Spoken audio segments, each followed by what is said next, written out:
Je pense que la terreur ou l'horreur, ça permet de révéler en fait un personnage rapidement. C'est-à-dire que par rapport à une scène horrible ou à quelque chose qui n'est pas du tout naturel, d'un seul coup, un personnage qu'on ne pouvait pas imaginer devient soudainement un héros, et un autre qui était super fort devient soudain une victime et n'arrive pas du tout à encaisser le coup. Ce qui est intéressant, c'est l'effet que ça produit sur la suite, la façon dont un personnage peut se construire ou se détruire par rapport au traumatisme qu'il vient de vivre. Je pense que c'est l'élément le plus intéressant en fait à aborder dans ce genre d'histoire.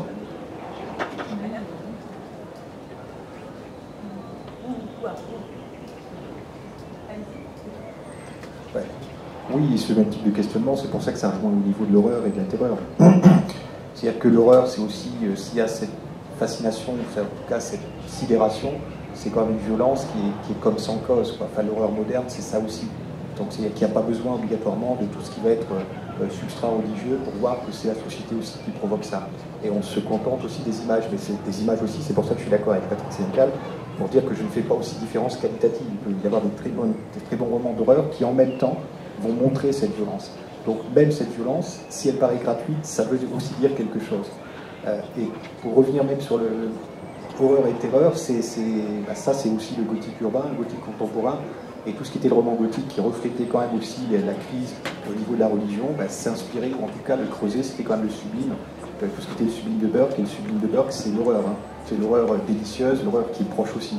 Donc ça veut dire que effectivement, les scènes d'horreur peuvent aussi servir à avoir ce questionnement ou à enrichir ce questionnement.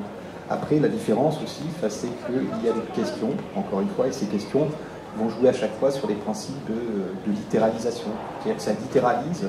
Pour moi, même la terreur et le fantastique, c'est ça. C'est ce qui est inconceptualisable.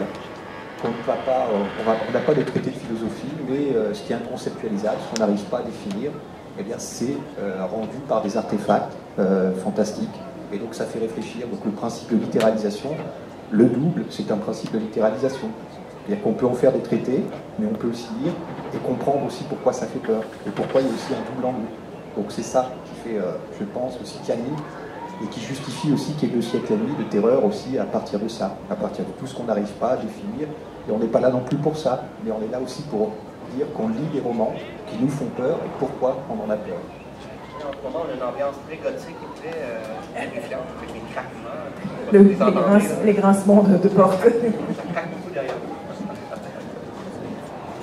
Anna, est-ce que vous aussi, le quotidien, vos romans que tout le monde, j'espère, connaît mieux que moi en tout cas, est-ce que le fait de mêler du traditionnel russe, qui n'est pas très bien connu en dehors des auteurs russes et des lecteurs russes, je pense que c'est vraiment une culture qu'on aborde plus difficilement ici que la culture américaine qui submerge. Est-ce que c'est un moyen pour vous de faire part de votre culture et d'y intéresser quelque chose de plus universel? C'est-à-dire qu'on est tous sur des peurs identiques, qu'on soit dans les forêts québécoises ou dans les forêts de la steppe russe. Est-ce que ce sont les mêmes ressorts qui nous font peur? Ну, нет, у меня нет такой миссии, как нести в мир, какие-то доносить до всего мира культурные коды именно из российской литературы, хотя я думаю, просто случайно, как побочный эффект, это естественно происходит, поскольку я выросла в этой культуре. Но, тем не менее, я современный человек, мир сейчас, к счастью, пока еще абсолютно открытый, и, естественно, я говорю о страхах, которые понятны всем. Alors non, ma mission n'était pas de transmettre au monde les codes culturels russes, même si je crois que c'est quelque chose qui de toute façon se produit en tant qu'effet secondaire, parce que ce sont les codes dans lesquels j'ai grandi, dans lesquels j'écris. Mais effectivement, aujourd'hui, nous sommes dans un monde moderne qui est, pour l'instant au moins, ouvert, et donc j'écris les peurs tout à fait universelles.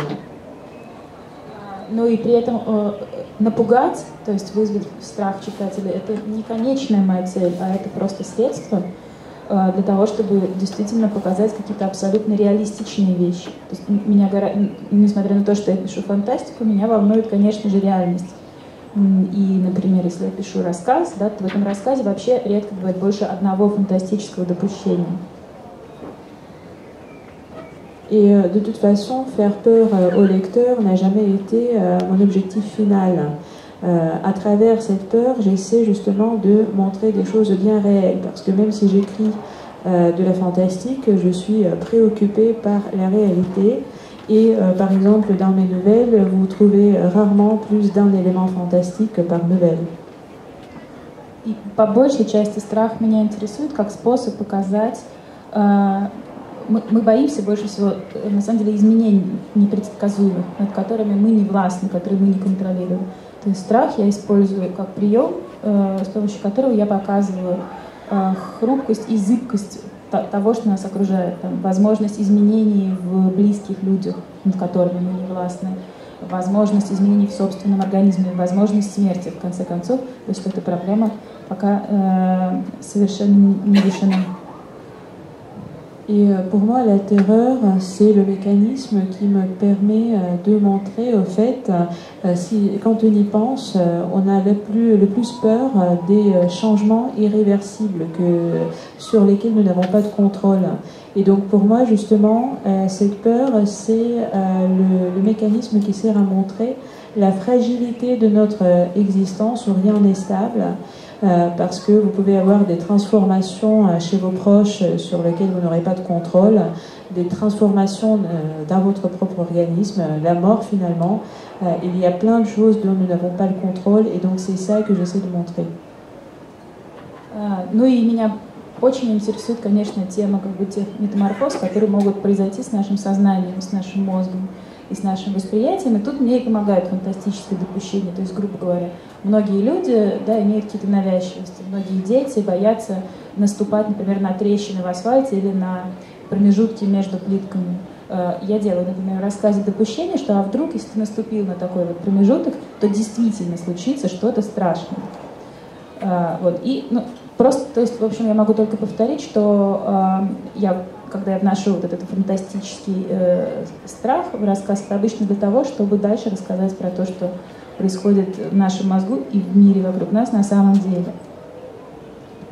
Et ce qui m'intéresse en particulier, ce sont les transformations que nous pouvons avoir dans notre conscience, dans notre cerveau, ces transformations intérieures. Et c'est là que je suis aidée par l'élément fantastique, parce qu'on sait que qu'on peut avoir des idées qui reviennent tout le temps, des peurs qui n'auraient pas de sens. Par exemple, les enfants ont souvent peur de marcher sur les craquelures dans l'asphalte. Et donc j'essaie, à l'aide de l'élément fantastique, j'essaie de m'imaginer ce qui se produirait si effectivement marcher sur une craquelure vous apportait de mauvaises choses. Et donc en fait, encore une fois, ce qui m'intéresse, ce sont les transformations dans notre cerveau et les transformations dans notre perception du monde et dans le monde lui-même.